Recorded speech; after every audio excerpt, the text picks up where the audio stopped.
Senang sekali bisa ketemu lagi dengan teman-teman di acara setiap hari Kamis. Kita ngobrolin tentang kesehatan dan tentang kecantikan.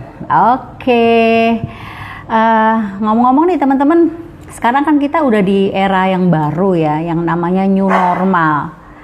Sesuatu yang normal, tapi normalnya itu nggak sama dengan sebelum pandemik. Jadi yang kita sering banget denger orang banyak banget ngomongin tentang new normal gitu. Teman-teman pasti udah, sebagian besar dari antara teman-teman pasti udah tahu juga gitu loh. Tapi gak ada salahnya kita ngobrolin hal ini supaya benar-benar dalam menghadapi situasi ini teman-teman tuh safe gitu. Teman-teman benar-benar aman dan benar-benar menghadapinya dengan benar gitu. Ya. Nah, luar biasanya kita beruntung banget kita akan ngobrol dengan seorang dokter ahli penyakit dalam yang beliau ini ada di garda depan gitu. Jadi yang benar-benar menghadapi menjadi prajurit terdepan yang menghadapi COVID-19 ini gitu. Dan jadi beliau tuh tahu banget nih apa yang mesti kita lakukan, apa yang harus kita persiapkan, apa yang harus kita perhatikan dalam menghadapi era new normal ini. Ya, kita akan ngobrol dengan Dr. Wirajaya, seorang dokter ahli penyakit dalam dari Denpasar. Nah, saya akan undang beliau. Saya coba lihat apakah kok nggak ada ininya ya, ngundangnya gimana ya? Oh, pakai begini. Lihat viewernya, coba, iya. Kita akan undang Dr. Wirajaya. Kita tunggu koneksinya apakah akan segera muncul. Iya, ini dia. Wah, apa kabar dok? Halo. Halo teman-teman, suara saya jelas gak? Halo, apakah suara saya jelas? Boleh tolong direspon teman-teman. Dokter Wira, apa kabar? Dokter Wira belum ada suaranya ya? Suaranya belum muncul Dokter Wira. Iya, coba. Oh, sekarang jelas ya dok? Oke, sekarang kedengaran? Ya. Sudah terdengar Bu. Oke, nah ini saya sebelumnya nih saya mau nanya nih dok, sebenarnya situasi new normal itu situasi yang seperti apa sih dok? Boleh tolong dijelasin nggak dok, supaya kita persepsinya tuh sama gitu. Oke, selamat sore Bu Devi, selamat sore teman-teman semua. Membahas tentang new normal ini Bu ya. New normal ini sering kita dengar istilah new normal, baik itu dari media massa, mungkin dari medsos, mungkin dengar dari teman. Istilah new normal ini menjadi populer setelah Bapak Presiden dalam pidatonya mengajak kita untuk bagaimana kita berdamai melawan COVID-19 ini. Jadi istilahnya kita melakukan suatu perubahan, ya, melakukan suatu aktivitas seperti normal, tetapi ditambah dengan melakukan atau melaksanakan protokol kesehatan yang sudah ditetapkan oleh pemerintah untuk mencegah supaya kita tidak tertular COVID-19 ini. Tujuannya. Jadi situasi new normal ini akan terjadi suatu perubahan mungkin budaya ya, jadi budaya hidup sehat. Mungkin kita di rumah menyiapkan tempat untuk cuci tangan untuk tamu kita, kemudian juga kita membawa hand sanitizer kemana-mana. Mungkin itu perubahan budaya. Nah, perubahan sosial juga akan terjadi. Nanti kita untuk sementara waktu mungkin kita tidak bisa berkumpul rame-rame, menjaga jarak antara satu dengan yang lainnya. Jadi ada suatu perubahan sosial yang harus bisa kita terima. Sebenarnya situasi ini atau new normal ini tujuannya adalah membiasakan diri kita untuk melawan COVID-19 ini sampai nanti ditemukannya vaksin, Ibu, untuk menghadapi penyakit COVID-19 ini. Jadi kita bersabar dulu deh sampai nanti vaksin ditemukan, kita akan kembali benar-benar normal. Oke, itu saya kira iya mungkin benar. untuk definisi new normal ini. New normal itu ya dok. Jadi kita mesti tahu ya dok bahwa si virus ini bukannya pergi gitu. Si virus ini bukannya udah berhasil dimusnahkan, tapi dia ada, tetap ada. Jadi yang tadi dokter Wira jelaskan bagaimana kita bisa hidup berdampingan dengan virus itu ya dok. Betul Bu. Jadi sebenarnya begitu masuk di fase atau di era new normal ini bukan berarti virus sudah hilang. Virus tetap ada, tapi kita berdamai untuk melawan virus. Berdamai. Gitu. Oke. Nah, sekarang tadi Dokter Wira udah sempat jelaskan sedikit ya tentang hal-hal apa yang perlu kita lakukan. Nah, boleh jelasin lagi nggak dok? Hal-hal apa yang perlu kita perhatikan bila kita harus berkegiatan keluar rumah gitu. Kalau kita masih bisa tinggal di rumah kan mungkin kita sudah biasa nih selama hampir 3 bulan ini. Tapi kan sekarang kegiatan sudah mulai kembali kegiatan yang sehari-hari yang sebelum COVID gitu. Nah, apa yang perlu diperhatikan nih dok kalau kita perlu keluar rumah, bekerja atau melakukan kegiatan sosial? Wah, itu pertanyaannya bagus banget tuh. Jadi kita memang nggak bisa berdiam diri di rumah terus, ya. Kita bisa memahami tujuan dari pemerintah untuk adanya new normal ini. Jadi kita tetap menjaga kesehatan kita, tetapi kita tetap harus produktif. Itu yang paling penting. Jadi ya kembali lagi kita berdamai Bu untuk melawan virus COVID ini. Jadi berdamai itu bukan berarti kita menyerah atau kita pasrah, tapi berdamai ini kita mensiasati, kita membuat suatu beradaptasi lah, bagaimana kita menghadapi virus COVID ini, dan kita juga harus berperilaku sehat, itu yang paling penting. Jadi prinsipnya adalah bagaimana kita menjaga agar kita tidak tertular oleh virus COVID ini, dan bagaimana kita juga tidak menularkan kepada orang lain, kemudian membiasakan pola hidup sehat dan bersih. Jadi itu prinsipnya Ibu. Nah caranya supaya kita bisa beraktivitas, tapi kita juga tidak terkena virus COVID ini adalah yang paling pertama, jelas untuk kebersihan diri. Yang pertama adalah kebersihan diri kita. Kita selalu mencuci tangan dengan air yang mengalir, tentunya dengan sabun. Bisa juga menggunakan desinfektan. Kemudian kalau kita keluar rumah selalu kita menggunakan masker. Terus kita juga perlu melakukan desinfektan pada alat-alat yang kita bawa, misalnya tas, mungkin handphone, sepatu. Kita perlu desinfektan. Yang perlu saya catat di sini adalah berikan catatan adalah bahwa desinfektan itu bukan untuk tubuh kita. Nah dulu pernah sempat itu tubuh kita diberikan desinfektan, itu berbahaya, ya. Jadi desinfektan itu untuk benda-benda mati yang kita bawa, misalnya tas seperti itu ya. Iya betul. Kemudian juga gagang pintu ya dok kita ya. Membudayakan, iya Bu. Gagang pintu. Kita juga membudayakan. Kenapa Bu? Enggak terusin dok, terusin. Oh ya, juga kita membudayakan diri. Kalau dulu mungkin pulang ke rumah dari luar, kita tidak langsung mandi, tapi saat ini pulang dari kerja, mungkin pulang dari, kalau di bisnis ini kita datang dari presentasi, kita pulang harus mandi, harus keramas, kemudian harus ganti baju. Itu yang penting. Yang kedua adalah untuk kebersihan lingkungan.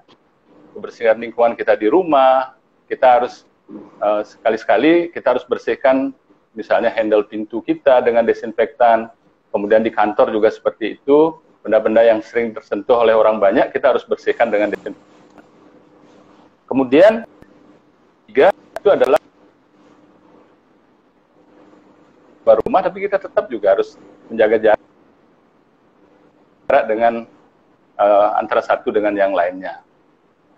Yang keempat, ini yang paling penting Bu, karena di tempat praktek saya banyak temukan sekarang, itu adalah tentang kesehatan mental.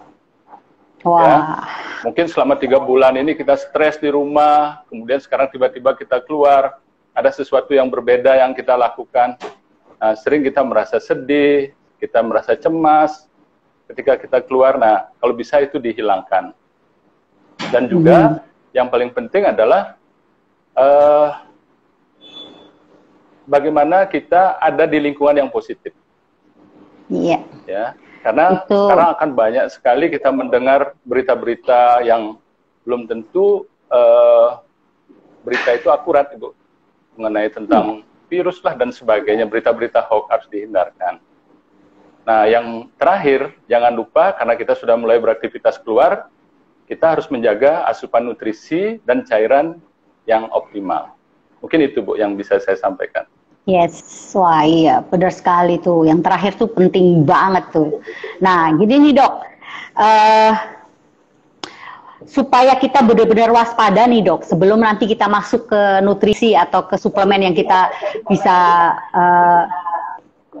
konsumsi untuk menjaga kesehatan tubuh kita, supaya kita benar-benar waspada, kita benar-benar bisa tahu. Saya pengen tanya nih, Dok, sebenarnya tuh cara penularannya gimana sih, Dok, virus itu? Cara penularan virus itu kepada kepada satu orang ke orang yang lain, itu satu-satunya jalan adalah lewat cairan tubuh yang dikeluarkan oleh orang yang sakit, terutama dari bersin, dari air ludah, kemudian juga bisa dari muntahan, dari orang yang sudah terkena COVID itu menular kepada orang yang sehat melalui mata, melalui hidung, dan melalui mulut. Itu yang terpenting. Sebenarnya ada suatu mekanisme lagi setelah dia tersentuh dengan mukosa-mukosa yang saya sebutkan tadi. Nah, itu sebabnya kenapa orang disuruh menggunakan, jadi sekarang misalnya harus pakai kacamata lah sebaiknya untuk keluar, kemudian pakai masker, ya. Banyak juga yang nggak pakai masker tapi nggak pakai kacamata, itu juga berbahaya. Karena bisa, gitu ya, Dok. Jadi kacamata juga, harus ya, Dok? Betul. Kacamata itu penting sekali karena droplet atau cairan bercikan, cairan yang mengandung virus itu bisa mengenai mata kita juga. Walaupun kita udah pakai masker, tapi kalau matanya kena bisa tertular juga, Bu. Oke. Wah, iya benar tuh teman-teman ya. Jadi kalau keluar rumah, jangan cuma masker, mata juga perlu dilindungi ya. Makanya sekarang kan banyak tuh yang jual tuh, ada iya, kayak Google, kacamata ini. Google juga. Iya, betul. Atau face shield bisa ditutup. Iya. Oke, nah sekarang nih, Dok, bagaimana cara kita membentengi tubuh kita dari virus COVID ini? Suplementasi apa yang kita butuhkan nih, Dok? Jadi lebih jelasnya Nutrilat yang kita butuhkan apa nih, Dok? Karena kan teman-teman semua di sini pasti minum Nutrilat nih, tapi lebih spesifik bisa dijelaskan dosisnya dan apa saja, Dok? Waduh, ya betul, Bu. Jadi kita bersyukur sekali mengenal Nutrilat. Saya khususnya sebagai seorang dokter, saya sangat bersyukur sekali mengenal produk nutrisi yang namanya Nutrilat. Karena saya sebagai seorang dokter kadang-kadang membandingkan isi satu multivitamin dengan Nutrilat yang kita miliki. Itu bedanya jauh-jauh banget.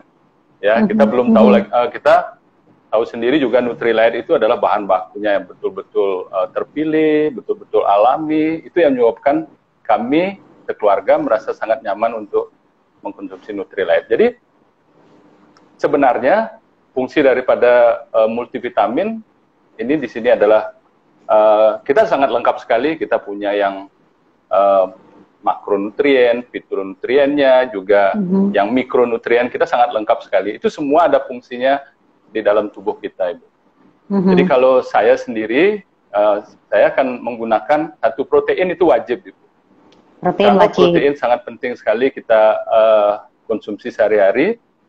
Itu untuk memperbaiki regenerasi sel kita. Seperti kita ketahui bahwa virus COVID ini, nama virusnya sebenarnya adalah SARS-CoV-2, tapi udah orang mengenal virus COVID itu. COVID itu adalah nama penyakitnya. Jadi coronavirus disease 19 artinya ditemukan tahun 2019.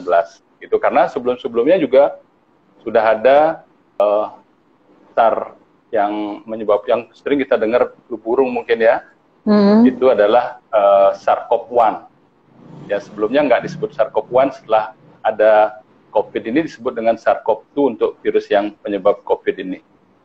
Jadi kembali lagi kepada nutrisi, apa yang paling penting adalah virus ini akan menempel di mukosa atau lapisan halus di lapisan di mata, di hidung, di mulut. Makanya kita nggak boleh, kalau tangan kita nggak yakin bersih, jangan pegang-pegang mata dulu, jangan ngupil atau jangan pegang-pegang mulut. Kita harus bersihkan tangan kita, baru kita mungkin akan membersihkan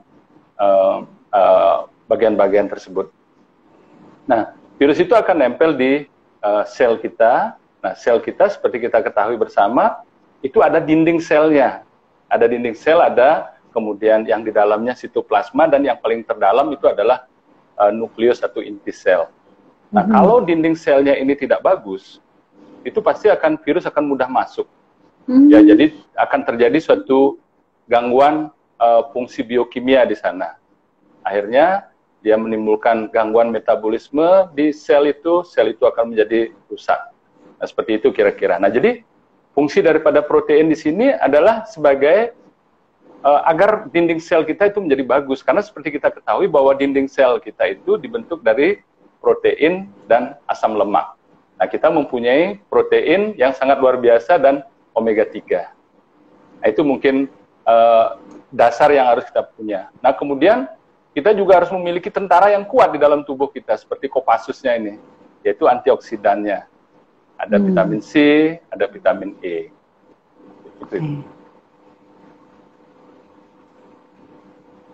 Kemudian seperti misalnya, ya Mbak, Bu? Iya, terusin, Dok. Kita mempunyai kita mempunyai nutrisi yang sangat lengkap, Ibu. Jadi kita mempunyai double X seperti ini udah nggak diragukan lagi, udah komplit sekali, ada isinya di sini semua. Ya, nanti saya tidak menjelaskan satu persatu, tapi kita bisa lihat, kita bisa buka di sini. Ya, di sini penjelasannya sangat lengkap sekali, isinya juga sangat lengkap. Tapi di sini vitamin C-nya tidak begitu lengkap, tidak begitu banyak jumlahnya. Kita bisa tambahkan seperti ini, Bio C+. Karena ini angka kecukupan gizinya sudah cukup banget untuk sehari-hari kita. Kemudian bisa ditambahkan vitamin vitamin E. Nah, di double X ini juga sudah dilengkapi dengan mineral yang sangat luar biasa untuk antioksidan, ada zinc, ada selenium, ya udah lengkap sekali. Nah, kalau kita misalnya, aduh saya nggak bisa double X, kita bisa pakai juga daily.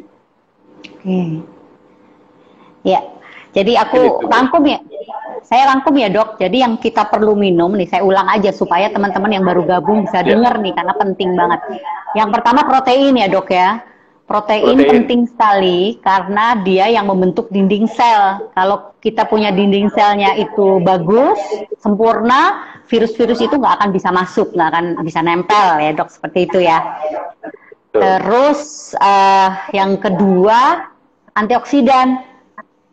Antioksidannya itu adalah vitamin C dan E. Kita punya Bio C, kita punya vitamin E. Itu udah harus deh, teman-teman harus minum. Terus juga multivitamin, ada double X. Double X itu benar-benar kita bisa mendapatkan seluruh seluruh zat-zat yang kita butuhkan gitu, seluruh nutrisi yang kita butuhkan dalam setiap hari itu semuanya bisa tercapai di double X. Jadi itu aja, Dok. Ada yang lain nggak, Dok, yang perlu dikonsumsi, Dok? Itu sudah lengkap sekali saya kira, Bu. Jadi kita mungkin pagi bisa mengkonsumsi protein, omega 3, kemudian double X sama Bio C atau ditambah dengan white GMA. Oh ya, omega 3-nya lupa tadi. Omega 3 juga harus diminum ya, salmon omega 3 ya. Ya, harus wajib. Ya, karena dia akan dia juga omega 3 juga akan memperbaiki endotel atau lapisan dalam pembuluh darah agar penyerapan nutrisi kita menjadi lebih sempurna. Itu juga fungsinya. Oke, ya. Jadi teman-teman sudah dicatat tadi ya, yang wajib itu protein, salmon omega 3, vitamin C, vitamin E, dan double X atau daily ya, itu udah wajib. Nah, sekarang nih dok, pertanyaan berikutnya nih dok, ini banyak sekali yang menjadi salah satu kekhawatiran gitu. Kan banyak yang orang-orang yang punya penyakit khusus nih dok, misalnya di asma, diabetes, atau hipertensi, yang saya dengar nih, menurut berita-berita yang saya dengar, itu resiko yang sangat tinggi gitu kalau terkena virus ini, itu bisa sangat berbahaya gitu. Nah, bagaimana dengan mereka nih dok? Apakah ada Nutrilett yang perlu ditambahkan untuk membuat risiko itu menjadi lebih kecil dok? Betul Ibu. Jadi beberapa hal, setiap penyakit itu ada faktor risiko. Nah, salah satunya di penyakit COVID ini, atau virus corona ini, itu ada beberapa kelompok yang mempunyai risiko tinggi. Seperti misalnya usia lanjut. Itu karena apa? Karena di usia lanjut itu sudah mulai terjadi suatu degenerasi imunologis. Jadi pertahanan tubuhnya dia mulai melemah, Ibu. Dia sudah komplit, tapi dia masih sudah mulai lemah. Sehingga kita perlu berikan nutrisi yang lebih, ya seperti tadi Bu, untuk regenerasi selnya supaya lebih bagus, ya protein adalah sebagai jawabannya. Kemudian ditambah dengan yang lain. Jangan lupa juga perlu ditambahkan kalsium magnesium. Kalsium magnesium. Karena ada kalmak D-nya, vitamin D juga cukup bagus untuk membantu sistem pernapasan kita. Ya, jadi salah satu penyakit dari ketika virus COVID ini masuk dalam tubuh kita, salah satu yang diserang itu adalah saluran pernapasan kita dengan segala komplikasinya. Jadi kelompok usia lanjut itu harus kita benar-benar perhatikan.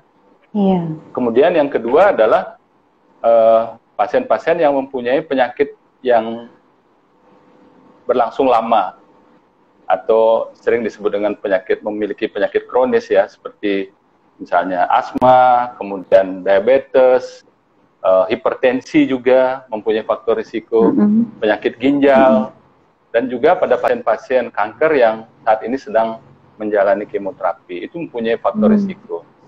Tapi satu hal yang perlu juga saya sampaikan, bahwa kita juga harus tetap mengkonsumsi obat-obat yang disarankan oleh dokter.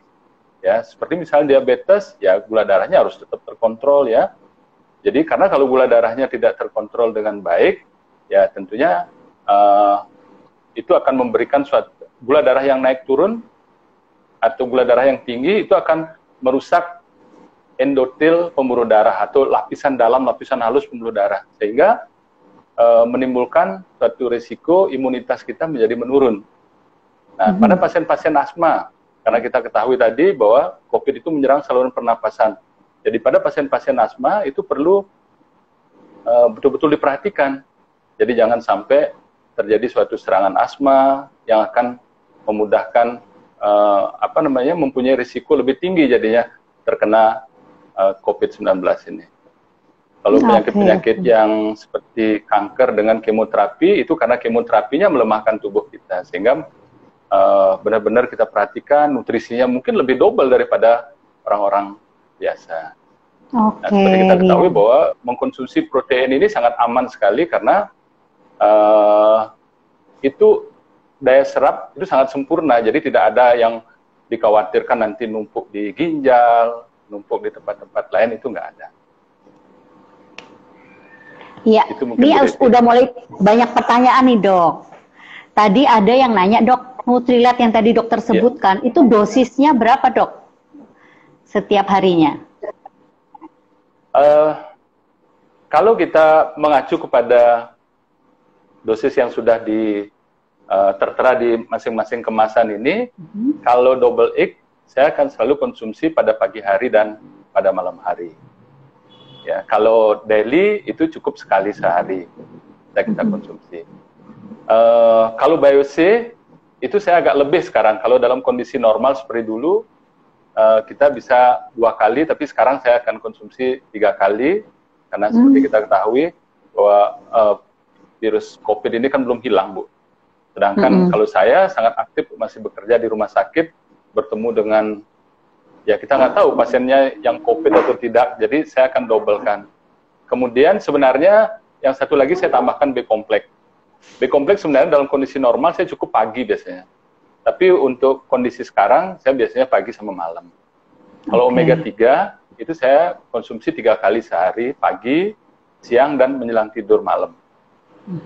Kalau Kalmak juga saya tambahkan pagi karena saya sangat butuh untuk vitamin D-nya, saya konsumsi pagi sama malam. Iya. Oke, itu dosisnya ya teman-teman. Tadi yang tanya dosis, terus apa lagi ya yang ditanyakan? Oh ya, garlic, Dok. Tadi ada yang nanya, apakah garlic perlu? Bagaimana dengan garlic? Apakah ada fungsinya untuk mengatasi COVID ini, Dok? Ya, garlic itu sebenarnya fungsinya sangat banyak sekali, Bu. Jadi untuk dia bisa berfungsi sebagai anti radang, sebagai antioksidan, kemudian vasodilatasi. Jadi pembuluh darah kita menjadi lebih sehat alirannya. Jadi bisa ditambahkan, Ibu, garlic itu. Terutama yang mempunyai riwayat hipertensi atau sedang mengkonsumsi obat-obat hipertensi, itu garlic itu banyak manfaat. Banyak manfaatnya ya, nah, Dok, kalau ya? Garlic, ya. Cuman kalau garlic, hati-hati yang mempunyai tekanan darah rendah, Ibu. Jadi kadang-kadang dia merasa keluhan agak pusing. Itu yang tadi saya mau tanya nih, Dok. Soalnya ada downline saya karena dia takut banget ini garlic, takut banget, jadi dia minum garlicnya banyak gitu. Nah, akhir-akhir ini dia tekanan darahnya rendah terus, Dok. Ya, akhirnya saya bilang sekarang berhenti dulu minum garlicnya gitu, karena memang akhirnya bisa membuat tekanan darah jadi rendah ya, Dok. Betul. Kita bisa ganti dengan Nutrilite yang lain, Bu, karena kita kan mempunyai antioksidan yang sangat cukup banyak nih. Bahkan kadang-kadang kita kan agak sulit mendapatkan satu Nutrilite, misalnya seperti baru-baru ini Bio-C. Kita jangan menyerah karena yang lainnya juga sangat bermanfaat buat tubuh kita. Misalnya seperti protein berry ini cukup tinggi juga. Jadi cukup tinggi juga vitamin C-nya. Ya, terutama untuk anak-anak ya, Dok. Dengan kondisi. Untuk anak-anak, untuk dewasa juga. Iya, bisa ya. Oke. Nah, ini juga tadi ada pertanyaan nih, Dok. Apakah Kalmak perlu ditambahkan di luar trio fondasi? Tadi kayaknya Dokter Wira juga udah bilang ya, Kalmak perlu ya. Coba, Dok, dijawab lagi deh, Dok. Ya, Kalmak itu fungsinya banyak sekali, Bu. Terutama untuk kesehatan tulang dan otot. Jadi kalsiumnya untuk tulangnya, magnesiumnya untuk ototnya, dan kita juga membutuhkan vitamin D dari Kalmak D-nya. Saya bersyukur sekali bisa mengenal Kalmak D ini karena benar-benar saingannya untuk di luar itu nggak ada, Bu. Ya, jadi Kalmak D ini adalah satu nutrisi yang sangat bagus ya. Kelihatannya isinya cuma kalsium sama magnesium, tapi sebenarnya lebih dari itu, Bu. Bagus sekali. Untuk konsumsinya itu kita jangan takut ada suatu retensi atau tertinggal di ginjal. Itu kita bisa konsumsi 3x2 atau 2x2. 3x2 atau 2x2. Oke, Dok. Nah, ini ada pertanyaan lagi nih, ada pertanyaan yang menyambung Kalmak nih, Dok, biar terusin ya. Bli Wira nih dari Bu Joyce nih. Bli Wira, dosis Kalmak terbaru ada referensi bilang sampai 10.000 per hari untuk pandemi. Gimana tuh, Bli? Untuk kita kan tidak hanya mengkonsumsi Kalmak saja. Kita juga mengkonsumsi untuk mengatasi pandemi ini bukan hanya untuk bukan dengan Kalmak saja, tapi kita juga mengkonsumsi nutrisi yang lain, ya. Jadi mungkin kalau kita semuanya dengan dosis-dosis yang tinggi, biasanya kita juga akan merasa tidak nyaman di perut, Bu. Ya. Jadi saya kira dengan dosis itu sudah cukup kok, 3x2 tablet saja. Oke. Karena ada nutrisi yang lain lagi. Terkecuali kita mungkin dengan yang lain nggak bisa ya. Misalnya kita nggak minum protein, kita nggak minum apa namanya double egg itu bisa kita maksimalkan mungkin. Seperti baru-baru ini kan semua serba sulit dicari, bisa kita maksimalkan untuk dosis Kalmaknya. Iya, oke dok. Nah, ada lagi nih dok, pertanyaan udah banyak nih dok. Salmon 2x3, apakah cukup di masa pandemi ini? Kembali lagi, karena kita kan tidak menggunakan salmon saja. Mungkin kalau kita menggunakan salmon saja, kita butuhkan untuk memperbaiki membran sel untuk dinding selnya, ya mungkin saja bisa dimaksimalkan. Tapi saran saya, hati-hati juga mengkonsumsi omega 3 yang berlebihan, karena itu akan memudahkan terjadinya perdarahan. Ya, mungkin pada kasus-kasus tertentu, ada orang yang sangat sensitif, itu begitu dia sikat gigi bisa berdarah, atau juga timbul, ada teman saya juga, jadi dia kalau minum omega 3 agak berlebihan, dia muncul seperti biru-biru di kulitnya. Jadi itu perlu kita perhatikan juga dosis-dosisnya. Begitu juga dengan orang-orang yang sudah minum obat-obat dari dokter misalnya obat-obat dari jantung, itu hati-hati kita memberikan omega 3 terlalu berlebihan. Karena sudah ada antikoagulan yang lain seperti misalnya, saya sebutkan namanya misalnya aspirin dan sebagainya. Untuk omega 3, yang perlu diperhatikan adalah ketika kita pergi ke dokter gigi. Misalnya kita mau cabut gigi, kita harus informasikan bahwa saya sedang mengkonsumsi omega 3, karena dia akan perdarahannya agak lebih lama. Atau kalau kita mau ke dokter gigi, mau cabut gigi, stop dulu omega 3-nya. Atau kita turunkan dosisnya. Begitu juga pada kasus-kasus kita mau ada tindakan operasi, sementara waktu dosisnya juga yang minimal saja. Mungkin itu untuk catatannya. Iya, harus jadi ini ya, harus ada yang dipertimbangkan kalau kita mau naikin dosis di luar kebutuhan ya dok ya. Nah, ini dok, ada yang tanya tadi masalah asam urat nih dok. Kalau ada masalah asam urat, apa dok yang perlu dikonsumsi dok? Kalau saya sebagai dokter ditanyain apa yang perlu dikonsumsi, obat asam urat ibu. Tetapi kita juga bisa, ya, jadi obat kita harus pastikan dulu apakah itu benar enggak kadar asam uratnya tinggi apa tidak. Karena yang beredar di masyarakat, setiap orang sakit lutut lah, sakit di sendi-sendinya itu dianggap sebagai penyakit asam urat. Padahal tidak semua rematik itu karena asam urat. Pastikan dulu kadar asam uratnya berapa, kemudian tetap mengkonsumsi obat untuk penurun asam urat. Nah, dari Nutrilite yang bisa kita pakai adalah karena asam urat itu sebagai salah satu pencetus radang dia, terutama di daerah persendian. Kemudian asam urat itu juga kristalnya merusak endotel pembuluh darah. Jadi kalau asam uratnya terlalu tinggi, itu risiko terjadinya penyakit jantung, penyakit stroke, penyakit ginjal juga tinggi. Jadi karena terjadi suatu peradangan di endotel oleh karena kristal asam uratnya. Sehingga kita butuhkan adalah omega 3 Ibu. Untuk memperbaiki ya, untuk memperbaiki endotel pembuluh darahnya. Jangan lupa juga pastikan kadar asam uratnya berapa. Ya, itu tadi menjawab pertanyaan yang bertanya tentang asam urat. Terus ada lagi tadi pertanyaan. Nih dok, tentang kalmak lagi nih dok. Ini kayaknya kalmak lagi jadi bintang, banyak sekali yang bertanya tentang kalsium magnesium. Apakah kalmak D untuk orang usia 25 tahun ke atas bisa menambah tinggi badan dok? Kalau secara teori, itu kepadatan tulang pada puncak-puncaknya itu adalah umur 20-30 tahun. Jadi kalau masalah untuk menambah tinggi, itu banyak faktor, Bu. Bisa faktor genetik, orang tuanya bagaimana, kemudian juga pola tidurnya, pola istirahatnya, karena growth hormone itu akan bekerja pada saat dia tidur. Jadi kalau dia misalnya dia mempunyai penyakit-penyakit tertentu, sering terbangun pada malam hari si anak, maka jelas hormon pertumbuhannya juga tidak bagus dan itu juga akan mempengaruhi tinggi badan. Jadi kalmak sendiri berfungsi untuk memberikan kepadatan pada tulang, jadi menguatkan tulang. Jadi jelas ada fungsinya. Jadi bisa nambah tinggi badan nggak dok tuh, dia 25 tahun ke atas tuh? Saya kira pada umur 25 tahun ke atas itu sudah proses pertumbuhan tulang sudah mulai berhenti. Jadi mungkin tidak bisa sampai seperti itu. Oh, pakai high heels aja.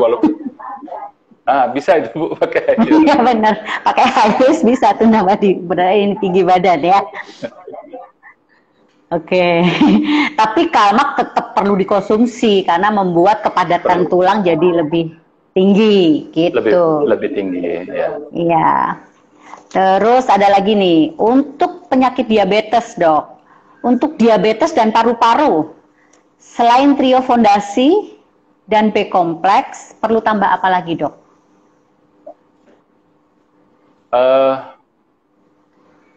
Sebenarnya pada diabetes yang paling diperlukan adalah bagaimana pasien itu mengontrol gula darahnya.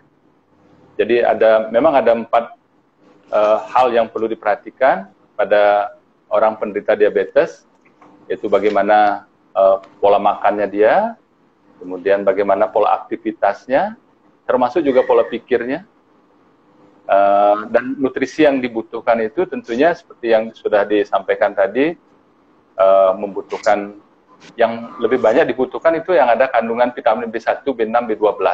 Karena pada pasien-pasien diabetes yang lama itu sering mengalami keluhan nyeri-nyeri atau kesemutan pada ujung-ujung tangan maupun ujung-ujung kaki.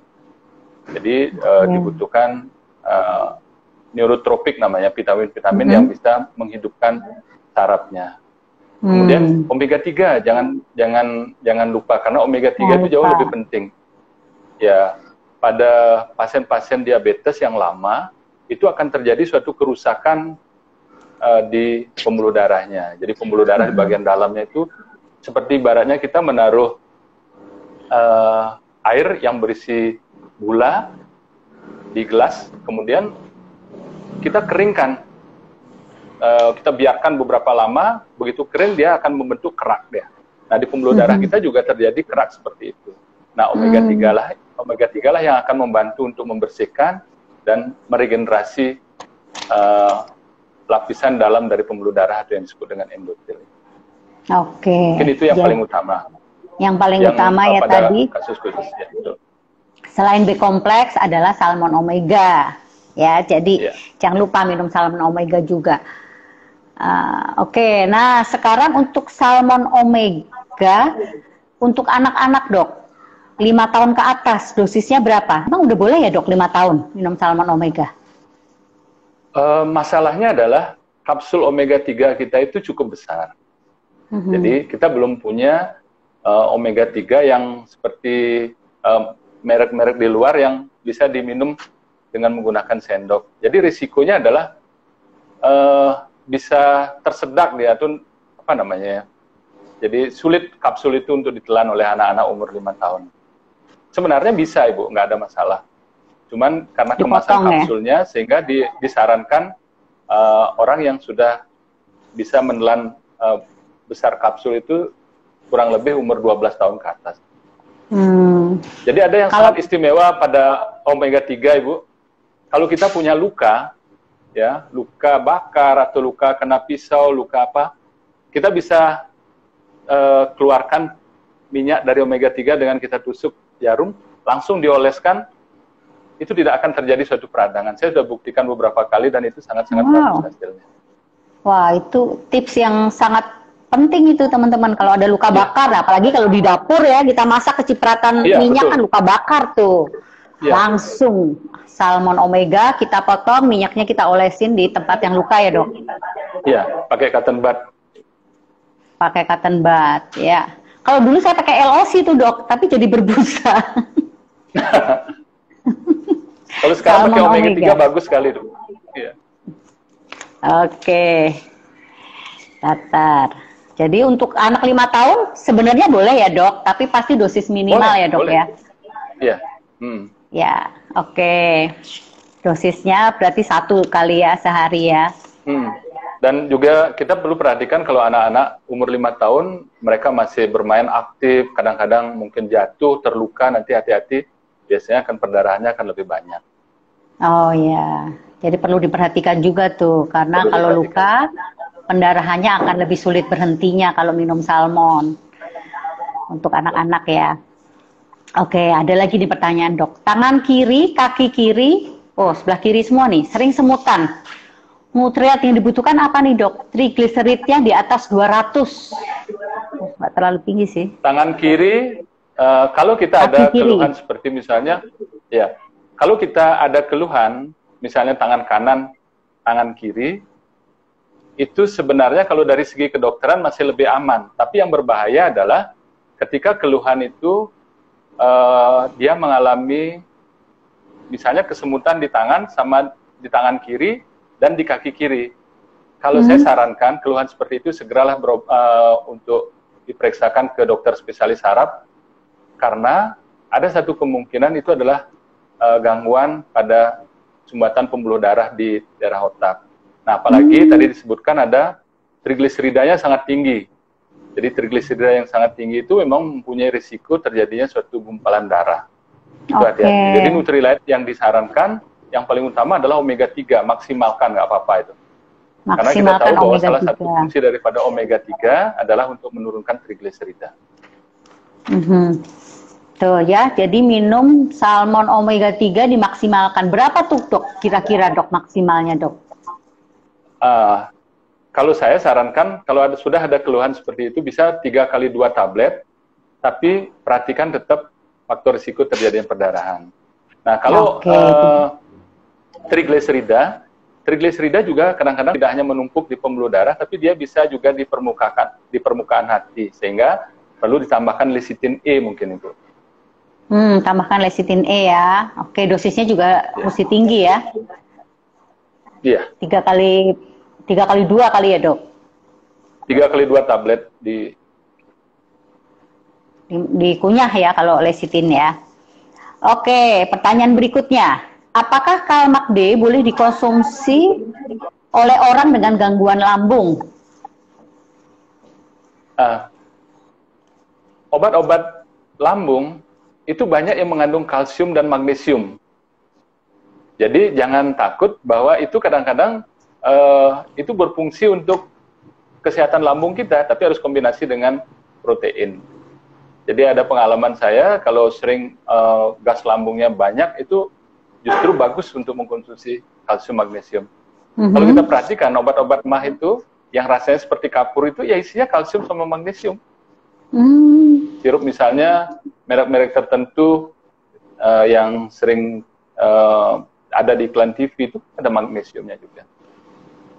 Yes, jadi kalau untuk gangguan lambung, protein sama Kalmak, ya, tuh catat ya teman-teman. Nutrilite apa? Ini pertanyaan berikutnya dok. Nutrilite apa untuk orang yang sel sarafnya rusak akibat patah tulang? Kalau yang saya sarankan, kalau ada kerusakan sel, baik itu tulang, saraf atau otot, protein itu adalah sebagai zat pembangun. Ya, seperti kita ketahui bahwa fungsi protein dalam tubuh kita adalah untuk regenerasi sel. Jadi regenerasi sel saraf, regenerasi sel otot, regenerasi sel tulang itu penting sekali. Yang kemudian yang kedua yang berkaitan dengan saraf, seperti tadi saya sebutkan itu vitamin yang kandungan vitamin B1, B6, B12-nya tinggi itu ada di B kompleks. Oke, B kompleks. Tadi apa sih tadi pertanyaannya? Sorry ya, sini saya lagi sambil cari pertanyaan yang lainnya. Oke, udah dijawab ya. Pertanyaan berikutnya dok, bilberry dengan lutein, apakah boleh untuk anak-anak dok? Bilberry dengan lutein, bilberry itu untuk memperbaiki aliran darahnya, sedangkan lutein itu berfungsi untuk anti radiasi. Itu boleh Bu pada anak-anak, tapi nanti perhatikan dosisnya. Saya mungkin tidak terlalu hafal dengan dosis anak-anak, tapi itu sangat bagus sekali, apalagi kondisi seperti ini. Jadi kita mungkin banyak di rumah, kemudian kita sering melihat gadget atau melihat laptop atau mungkin nonton drama Korea mungkin Bu. Jadi itu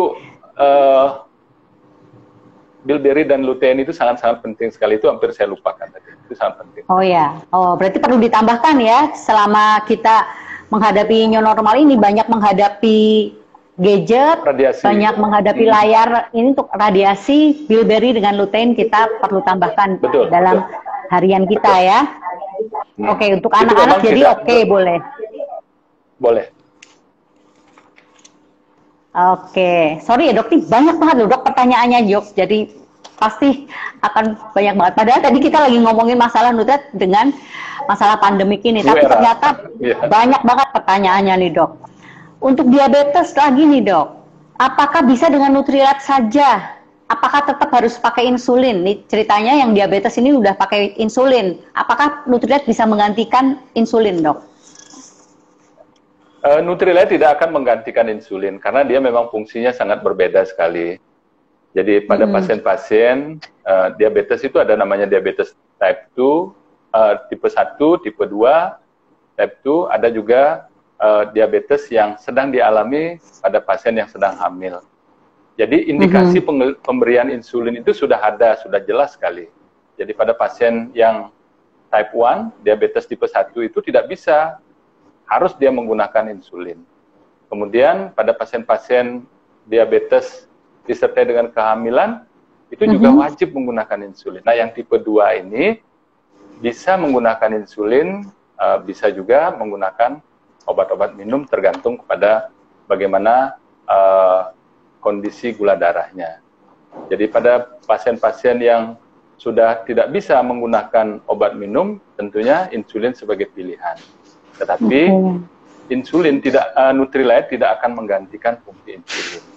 Yang mungkin dengan nutrisi yang cukup, yang bagus, kita berharap pankreas yang menghasilkan insulin itu akan berfungsi lagi. Nah, jadi Nutrilite tetap sebagai pendampingnya, insulin tetap sebagai obat untuk mengendalikan gulanya. Yes, jadi paling tidak nggak naik ya dok dosisnya ya dok, dosis insulinnya itu. Oke. Dengan harapan fungsi pankreasnya akan berfungsi lagi dia.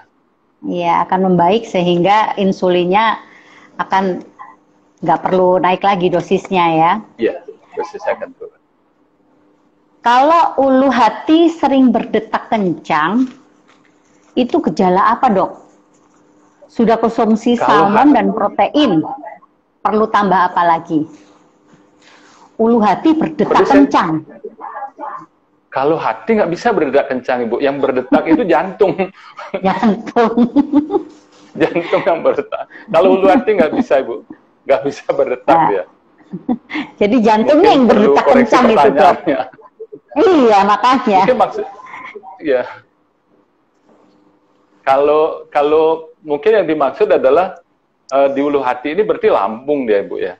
Tapi saya juga belum, maaf saya belum paham dengan pertanyaannya apakah memang benar berdenyut, karena kalau berdenyut sih nggak ada, yang berdenyut itu adalah jantung.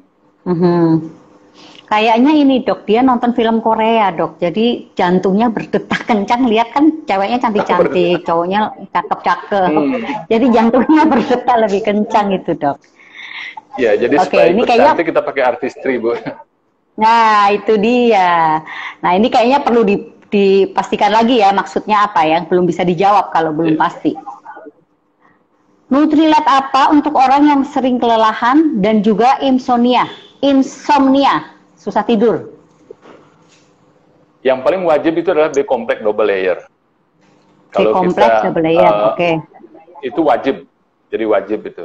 Karena dengan kita metabolisme kita baik, kita istirahat kita juga akan baik.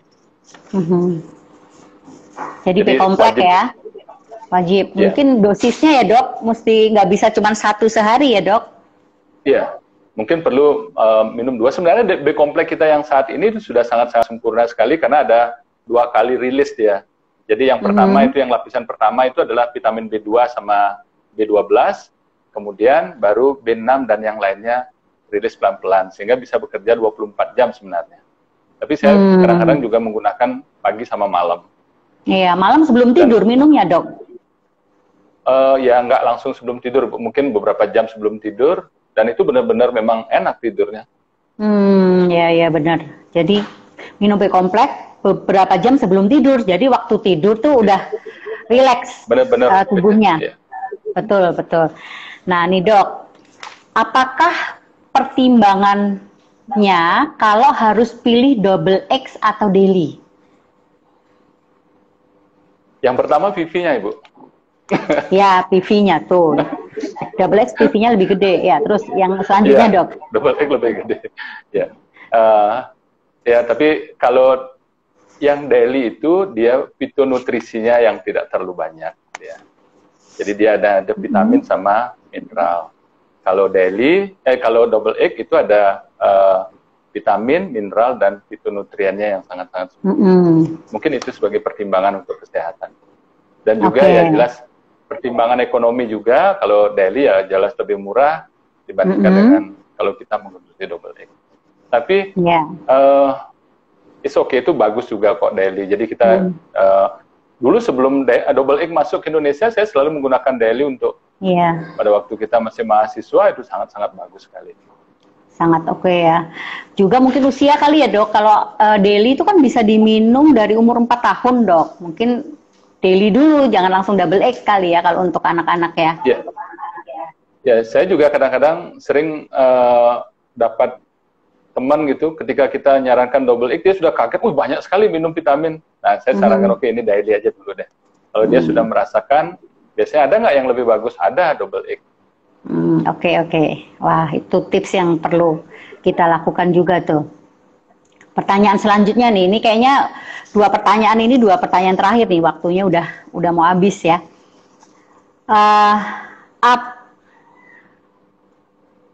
Bentar. Apakah kalau konsumsi lecitin E 3x1 itu bisa bikin jantung berdetak lebih cepat? Lecitin E 3x1. Kalau kita melihat dari komposisi lecitin terhadap debaran jantung, itu memang tidak ada, Ibu, tidak ada hubungannya. Ya. Jadi kalau misalnya seperti double X atau daily, itu mungkin ada kaitannya karena ada beberapa mineral yang bisa memacu jantung. Kalau lecitin E rasanya tidak. Rasanya tidak ya, jadi yang menyebabkan debaran jantung ini yang lain pasti ya Dok? Iya, mungkin yang lain Bu. Mungkin yang tanggal tua mungkin. Iya, atau akhir bulan tapi PV-nya masih jauh gitu. Iya. Itu bisa bikin jantung berdetak lebih cepat juga. Ya, tapi kalau Nutrilite yang tadi Dokter Wira sebutkan mungkin menyebabkan detak jantung lebih cepat, itu double X sama apa Dok? Ada kemungkinan atau daily, ya? Ya, karena dia mengandung mineral. Oh ya Dok, tadi juga mungkin Dokter Wira perlu sampaikan gitu bahwa untuk minum Nutrilite sebanyak ini, apakah konsumsi airnya perlu diperhatikan Dok? Minumnya tuh, apakah perlu ditambah dari biasanya? Betul Ibu. Di musim COVID seperti ini, selain kita juga mengkonsumsi Nutrilite atau asupan nutrisi yang bagus, itu jangan lupa juga harus mengkonsumsi air harus cukup banyak ya. Di musim-musim seperti ini, apalagi kita mengkonsumsi Nutrilite, asupan cairannya harus benar-benar cukup ya.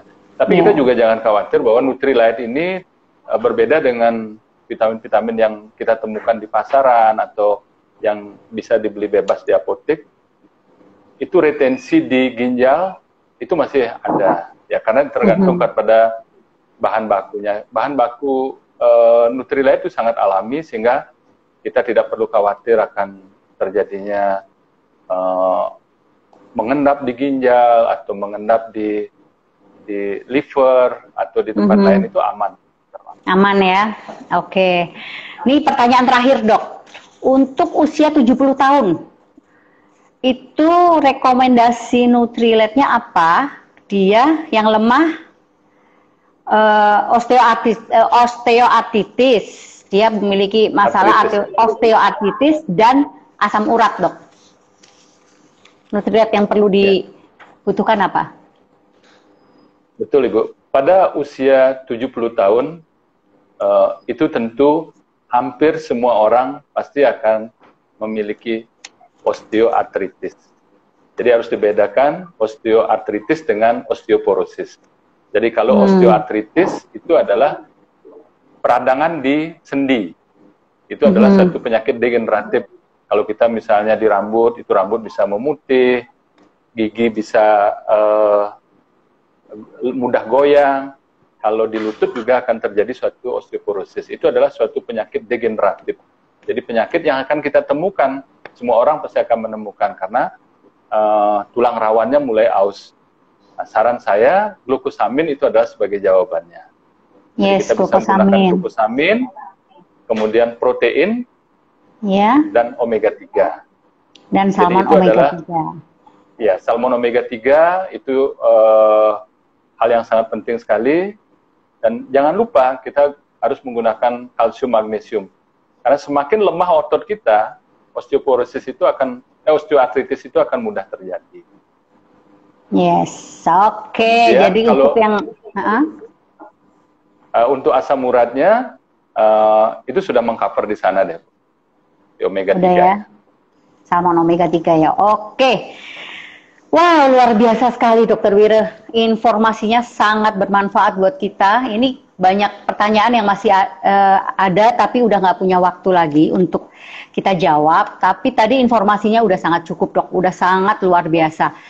Terima kasih loh, Dokter Wira. Tapi teman-teman sebelum kita tutup nih, kita mau dengar pesan dari Dokter Wira. Saya mau ingetin nih, teman-teman yang belum aktivasi N2 Connect, yang belum beli tiket N2 Connect, segera lakukan, karena N2 Connect itu sangat perlu buat kita, apalagi di masa seperti ini nih teman-teman. Kita harus punya informasi yang lebih lagi supaya kita tetap semangat, supaya kita bisa mencapai goal-goal kita di bisnis ini ya. Jadi jangan lupa N2 Connect. Oke. Nah, Dokter Wira nih sebagai penutup, boleh nggak Dok kasih pesan-pesan ke kita nih Dok, di era new normal ini sebagai dokter nih, apa yang Dokter Wira pengen sampaikan ke kita supaya segala sesuatunya berlangsung jadi baik gitu Dok. Sebagai dokter juga jadi lebih aman, sebagai masyarakat juga aman gitu Dok. Silakan Dok. Pesan-pesan saya adalah bahwa